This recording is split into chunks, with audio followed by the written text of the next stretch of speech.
Hi,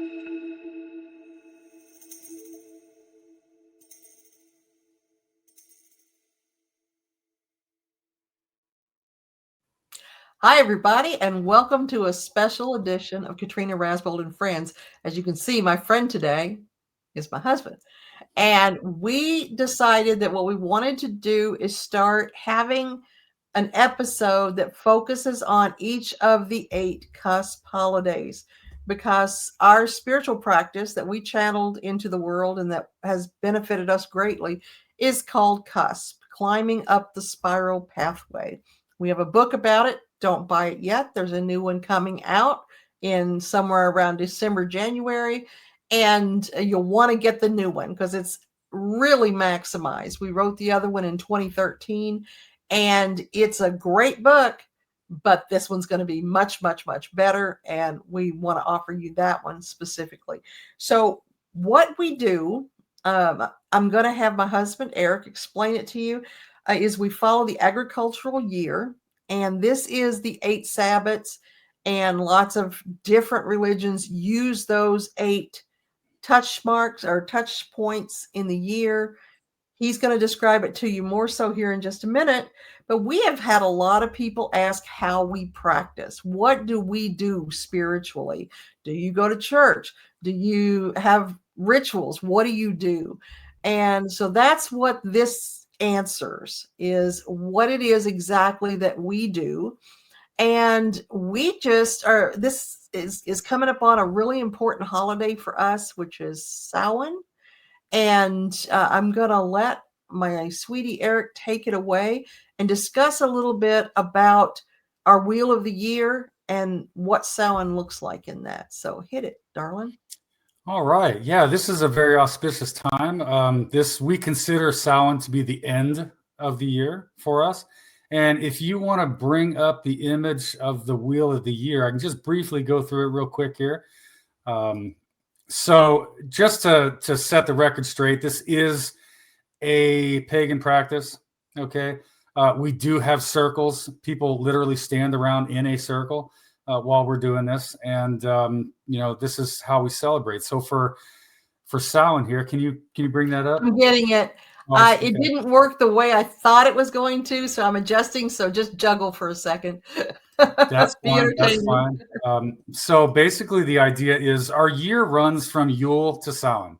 Okay, with the period between Samhain, which is now, and Yule being the end of December, as kind of a blank time, a real introspective time. You're in the very dark depths of things. There's no activity going on. It's cold outside. The days are short, and we are just opening ourselves up to that new intuition, that new vibration of the things that we want to make manifest for the coming of the next agricultural year. Okay. We specifically designed this practice to be used in a temporal way, in a temporal world, and not interject a lot of our spiritual theologies or questions of what comes after or before life on earth. Whether or not there's reincarnation. We didn't go there in this. This is specifically a way for people to focus their energy, harness that energy through the year to bring about positive manifested change in their life during the harvest time. And we followed the agricultural practices because it makes the most sense. As a farmer, when the fields are fallow, you're going to think about, what do I want to plant? And then as things start to warm up, the day gets longer, you prepare the fields, you plant them, you nurture them, cultivate them, water them, protect them, and then eventually they bear fruit to be able to feed you through the year. Okay, so if you look at this wheel of the year here, starting at the top left there in January, we've got in part of December, we got the winter solstice. And that's, plan and create. Okay. And then it runs over. I'm not going to go through all the holidays on here, but just you can see how, as the days become longer and the ground becomes softer, we prepare to, open the ground and put the seeds of our desires for manifestation into it. And we basically treat these, what begins as energetic ideas, thought forms. We treat them as if they are the crops, the plants themselves. And you can see how we go around, culminating in our 2 periods of harvest here, in the Lammas and Mabon, the autumn equinox. Excuse me. Where we begin to, our fields are complete, the growing cycle is complete, and we begin to now bring into our lives in a very real way the things that we have been working for through the whole year. The objects of our manifestation can be pretty much anything, new relationships, change in job, change in scenery, home, lifestyle. I mean, just the list is endless, just basically things that you want to bring about to be. Okay. Most things in our lives don't require more than a year to really bring about. If you're going to plant something that is longer than a year, say a college education or something, I mean, that's not going to fit within the year, but it is divided into years and semesters and different periods, which also follow the same kind of process in a college where you decide what classes you're going to take. You sit in there for the first time, you crack that book for the first time, and you start learning. And then it culminates in these things we call tests and final exams, right? So looking at Samhain, Samhain is a particularly cool part of the year, okay? Not just because you get to dress up and go out and get candy, okay? That is pretty cool. And for a lot of kids around the world, or at least in the western part of the world, that is their harvest, right? That's their final harvest. And think about how sweet it is, okay? That you just get to go around the houses and people give you, bags and bags of candy. And if you are wise and judicious with your haul, then you might be able to make this last until the end of the actual calendar year. But I know that doesn't go for most kids. But basically, what we're doing here is that in Samhain, we're doing a lot of things. We are celebrating the harvest. We are giving thanks that this harvest came. But we are also honoring the fact that there comes a point in time when your time to receive has a very definitive end. Okay, it's over. And this time of Samhain is when we recognize that the fields have given us all that they can give us. And whatever we have been able to go out and bring into our larders and, into our lives and as a manifestation, as it were, that field is no longer going to produce for us. And we light the fires and we burn it all off. Okay. We separate ourselves out from the idea of receiving. We have enough. Even if we haven't gotten everything out of the field yet, this is where we kind of call it, and we burn it all off to start anew. Another thing that we do is that we allow for and invite in to our sacred space, our circle, those who have gone before, the energies of those who have gone before. Now, again, because we don't account for any kind of mysticism or spirituality or theology in any way, we're not going to say that we are inviting the ghosts of your dead ancestors or anything like that. It's the energy of them. Now, that energy can come from yourself. It can come from them. It can come from God. It can come from whatever you feel that channel or that medium to be, to bring them to a point where they can share space and energy with you as a human being. Okay. But we do that by having an altar of the dead. We got cool pictures of that. And then the last thing that we do, and help me if I'm missing anything, hon. The last thing that we do is we open a gate in the west of the circle, which is the energy of water. Water being a medium between solid and gas, that energies are allowed to kind of slip through these spaces, okay, it's symbolic of going from a physical mundane form into a spiritual form. So we go through the western gate and descend into the underworld. And down there, we have some underworld stuff. We've got a big scrying mirror down there that you can scry into and get information.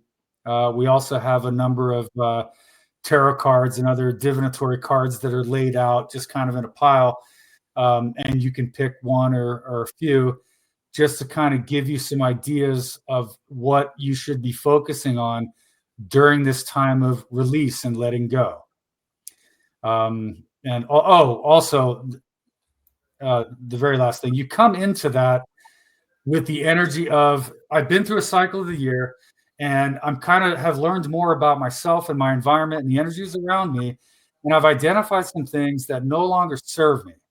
Okay. Whether that's people, places, things, attitudes, whatever, whatever might be in your sphere of influence, you've identified things that you want to cut off from your life and have them be burned in the fields with that fire.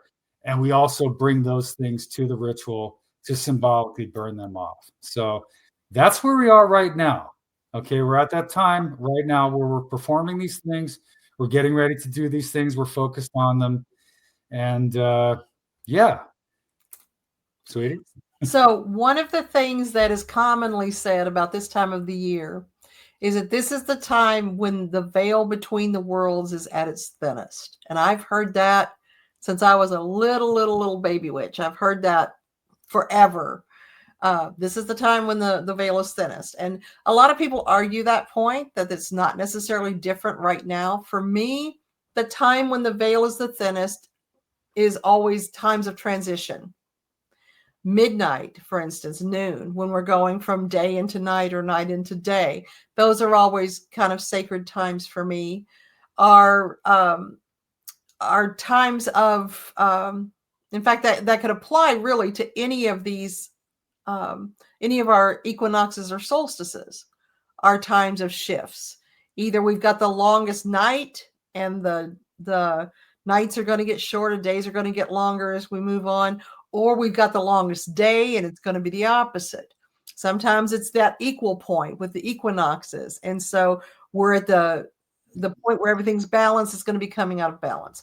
But it just seems, and this is just my own experience, that Samhain, maybe it's power of suggestion, but the veil does seem thinner than at other times for me. And this is the time when divination is especially insightful. If you're doing tarot cards or pendulum or runes or whatever type of divination processes you use, they tend to be a little more chatty and vocal during this time.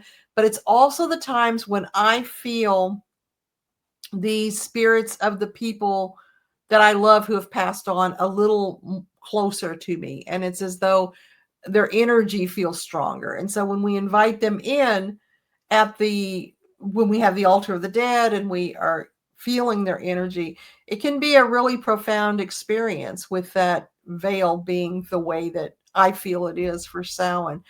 That emphasis on spirit, it takes on a new dimension, I think, for Eric now, because he had never had any sort of paranormal ghostly experience until we moved into this house in 2022. And I had a few, but none as definitive as in this house. And our house really isn't that old. I don't know if it's the ground that it's on or if it truly is this house, but we had a kid that was probably, how old is Ari? About 3 years old, probably, come into the house on Saturday, and she looks up at her Grammy and she says, "Oh, great, we're in the haunted house again." The spooky house, spooky place. Yeah, the haunted house. Yeah. With all the Santa Muerte statues. And yeah, well, there's that. Yeah. There's that. So I don't know if your sensitivity is different for Samhain. Have you noticed any changes with this Samhain? As far as changing energies? No, as far as the spirits, the energies of the spirits. Not yet. Not yet. I'm trying to think now. I know it's kind of boring to say, yeah, not really, but no, that's fine. I haven't, but we still have some time to go. I mean, we're not quite there yet, right? So we do. We're drawing up on the time later this week, but yeah. This house is always very active anyway. So I don't know that we're going to see necessarily an increase, but Eric has tended to be a little bit more sensitive to it in this house than I am. They like him. They hang out with him. So I didn't know if he had seen an increase at all. Disturbing my meditations. Yeah, like they do. So he's described some of the things that we do when we honor Samhain. And we have, by popular demand, some photos of that, because we've had people ask, well, how do you do it? What does it look like? And so I want to pull up some of those. The problem I'm having, sweetie, is this is asking me to do individual windows. So I've got to have a window for each picture that we do. So it's going to take me just a minute. So this is a very interesting picture from this weekend that I really enjoy. Oh, it will let me do an image file. I did not see that before. Sorry, I know this is fascinating for all of you while I'm just doodling with this. I'm sorry. Come on, there. I'm wondering how Joe did it. I'm not sure. There we go. Yeah. So what we did this time is we took things that we wanted to release. We've done releases in different ways.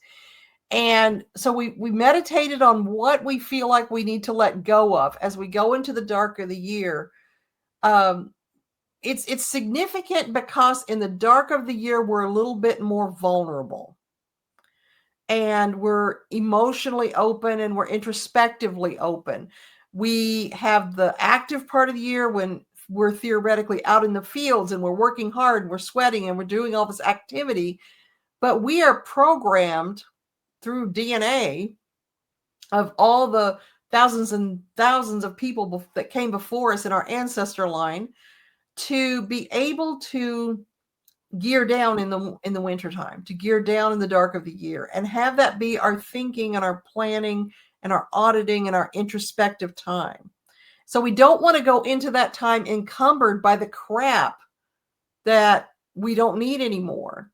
So we held a grass string that was 6 inches long, and we really focused what we wanted to release on that string. And then we tied it into a knot. And then Eric took those strings and put them to the fire and dropped them in the fire so that it went up to the ether. So it was going away from us, up and out. And so this is a picture of you doing that.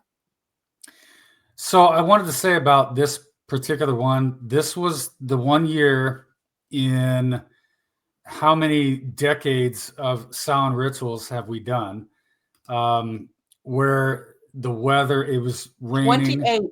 cold, and we actually had to do Samhain indoors. Now, we have a big house, so that's cool, but it still sucks, because Samhain is, as you'll see from these subsequent pictures, Samhain is a big production, lots of fire, lots of just activity. We have a huge circle just beyond that distant building you see. I got a guest house there. It's on the other side of that.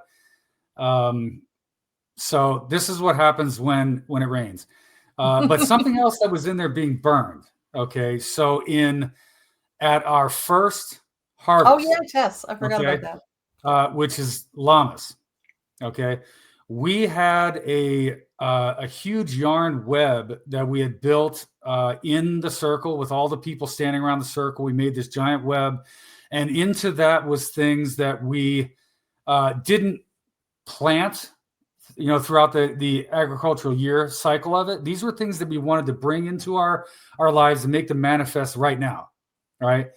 And in that cauldron, I have that burning as well to symbolize the whole thing of like, hey, you wanted to bring things into manifestation. If it hasn't happened yet, you are willing spiritually to let that go, to release that.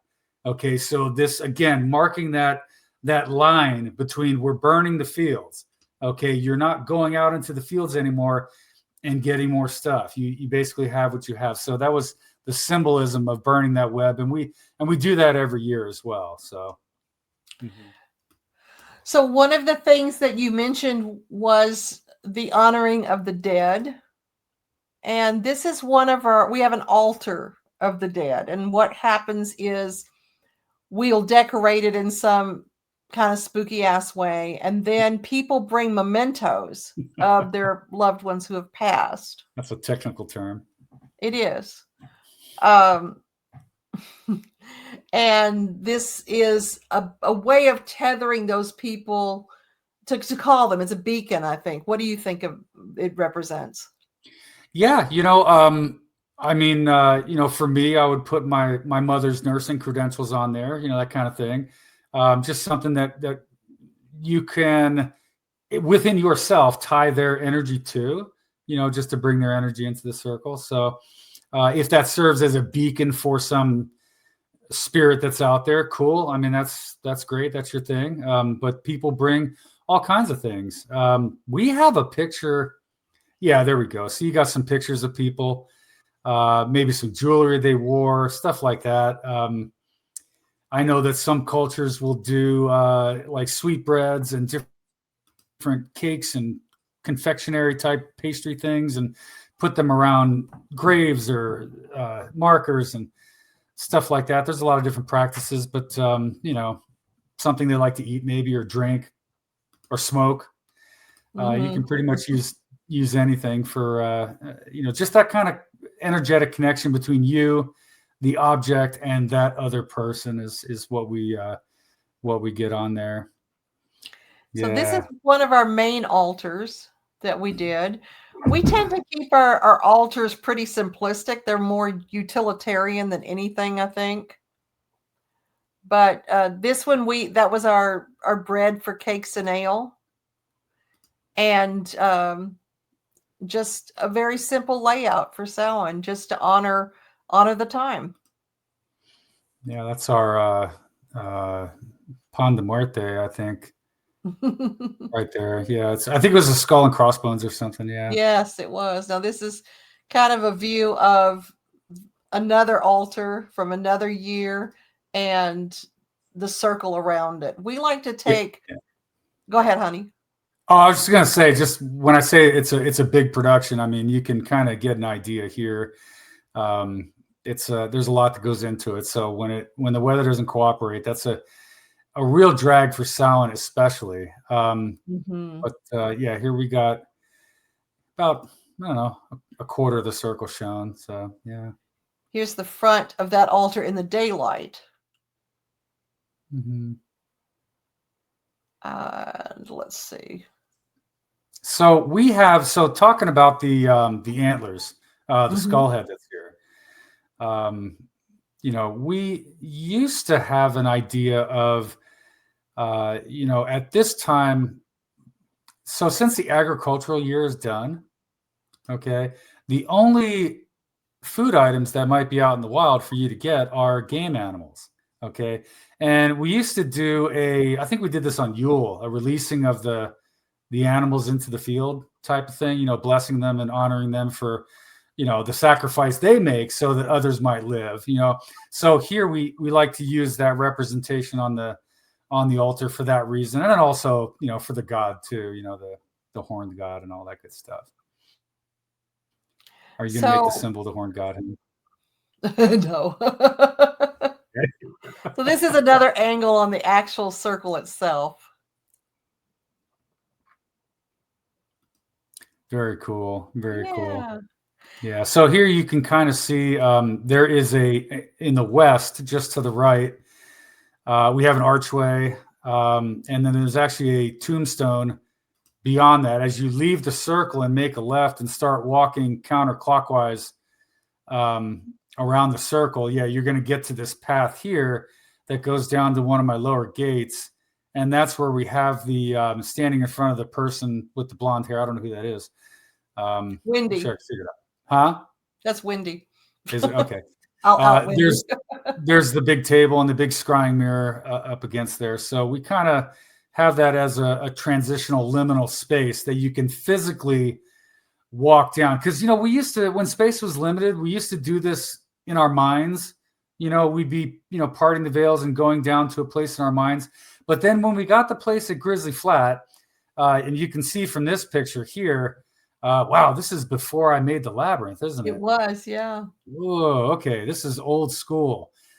So we had this clearing here that I made, and I actually took a tiller and I built this earth labyrinth that went around this. It was very, very cool.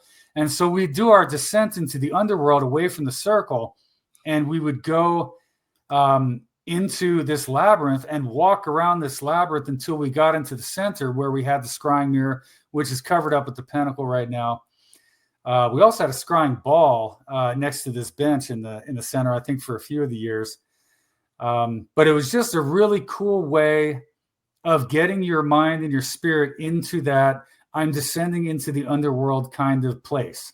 Okay, labyrinths have been used for thousands of years in all different kind of places and for all different kinds of reasons. But it was always used for the reason of I am separating myself out from this physical, mundane space to do something metaphysical, whether it is, even if it's just a walking meditation. You know, that's always what a labyrinth represented. And so when we were up in Grizz, we came up with that. Now, I will say that we've had circles that have had 40, 50 people in them. Okay, and this process takes a long time to have everyone go around the labyrinth and everyone get a card, everyone do the mirror gaze. But it was so cool. It was worth it. Nobody complained about it. At least they didn't to us. So no problem. But there you have it. One of the points about the mirror that's the most compelling to me for Samhain is that you're seeing this in the daytime, so you can see what it looks like. But by the time we get to the mirror, it's dark. And we typically live in places that don't have street lights. No. So it's dark. And it's you're walking, we're in the mountains, so the terrain isn't all smooth and sweet. So you've got to pick your steps very carefully. And when you get down to this altar in the underworld, so to speak, that cover is not on there. So it's just a giant mirror. And on the table in front there, we've spread out tarot cards face down. So the idea is you're going down into the underworld, which represents your subconscious, and you're looking at yourself in the mirror. We have candles on each side, which gives it a little ethereal sort of lighting onto the mirror. And so you're seeing your face in complete darkness, in candlelight, reflected in that mirror. And it's amazing how many people don't really look at themselves. When you're fixing your hair, when you're brushing your teeth, when you're shaving, you're looking at what you're doing, but it's not very often you actually just see yourself and stare at yourself. So we encourage people to take a few seconds at least and just confront yourself. Look at who you are. And then ask yourself for a message and pull one of those cards. And that card is then what you're going to meditate on during the dark of the year.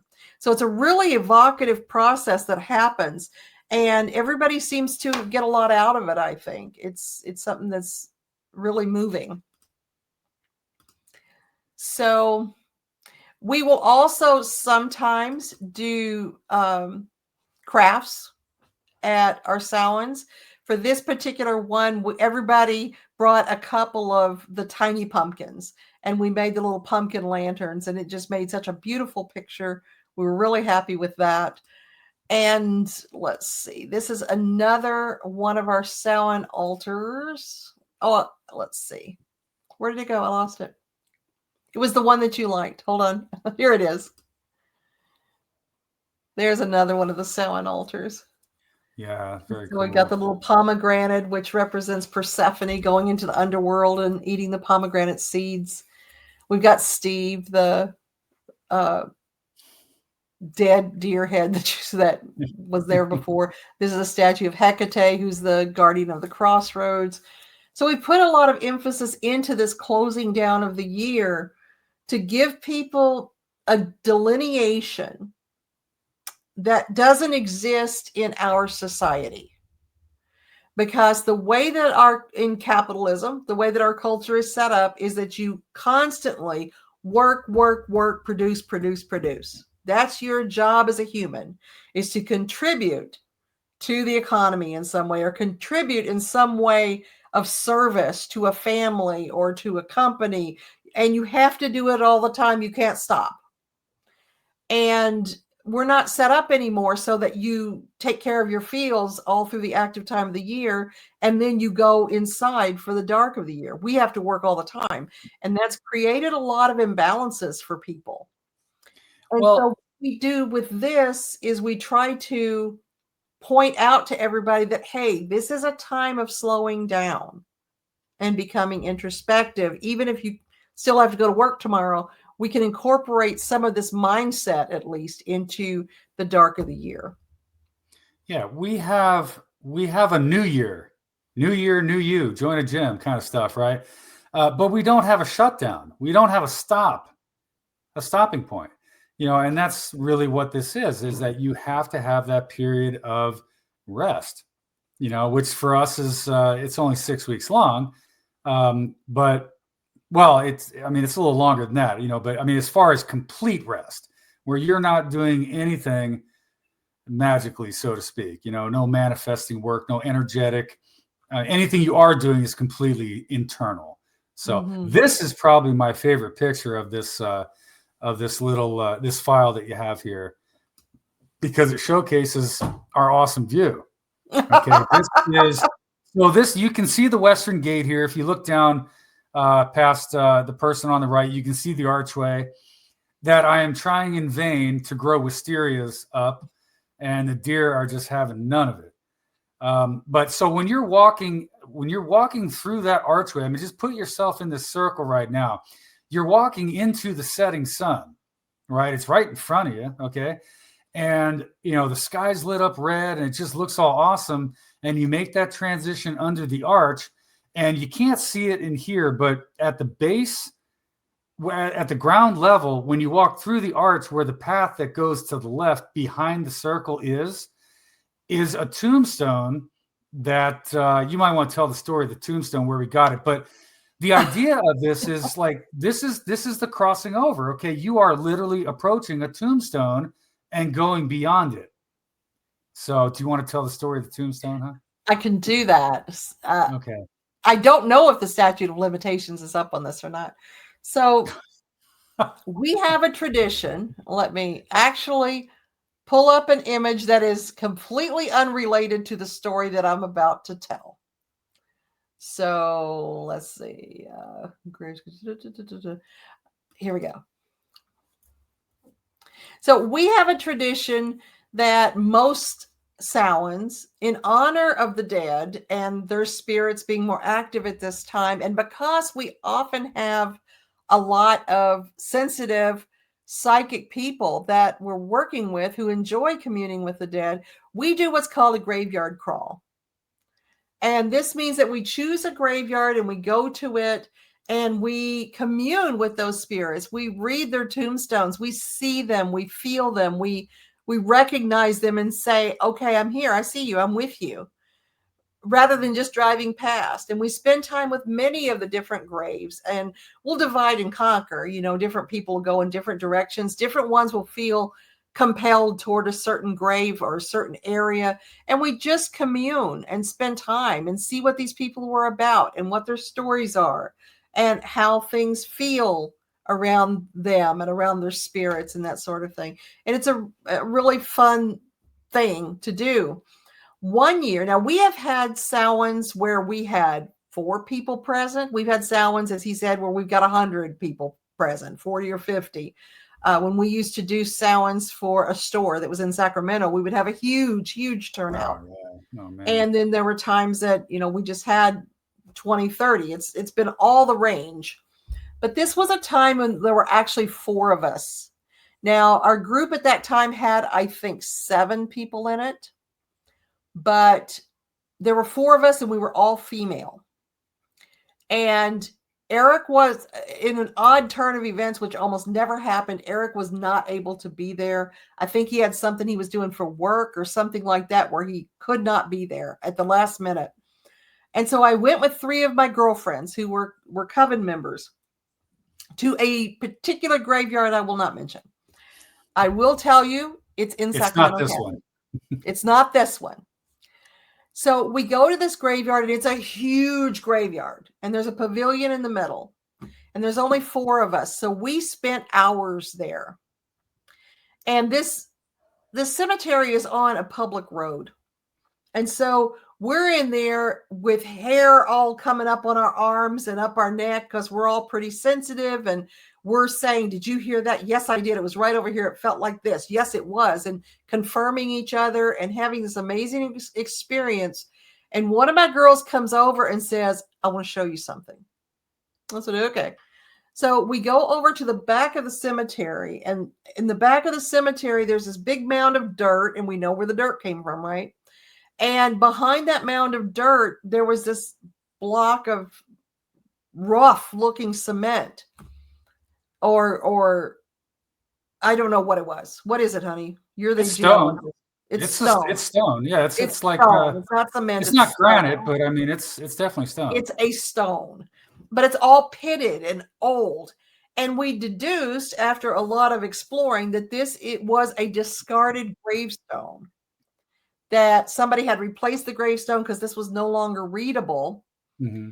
And they had just put it back there. And so we all looked at each other and we said, we're taking this, right? And we all in mutual agreement nodded and said, why, yes, in fact, we are. So there is a feeling that comes upon the cemetery. Any of you who have been in a cemetery at dusk know this.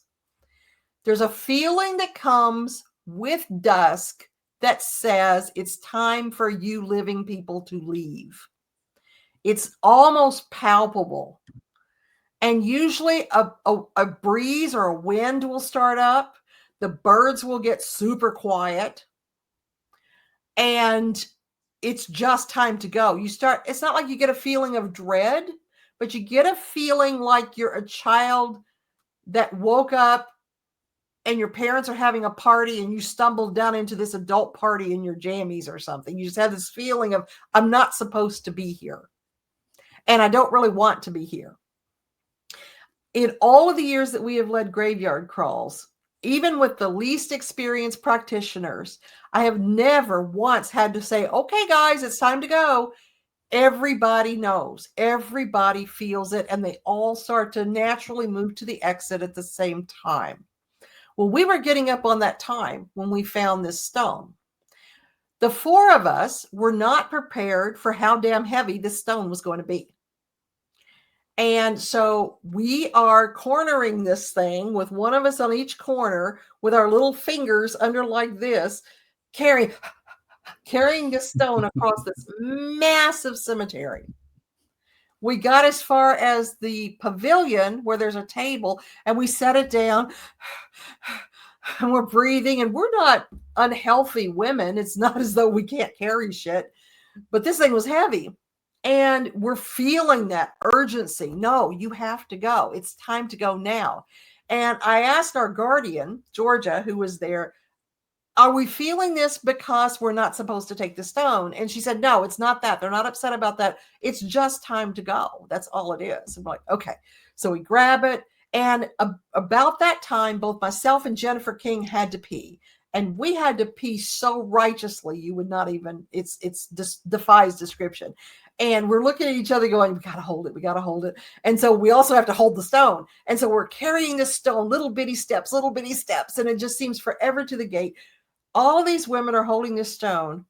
And we realized that nobody could let go to open the gate, which had a latch, because nobody could hold one corner with just one hand. So we put the stone down on the ground, opened the gate. Georgia held it open with her butt, and we scoop it up again. And it was even harder to pick up than the first time because our arms are all wobbly and stupid. And Jennifer had I was driving.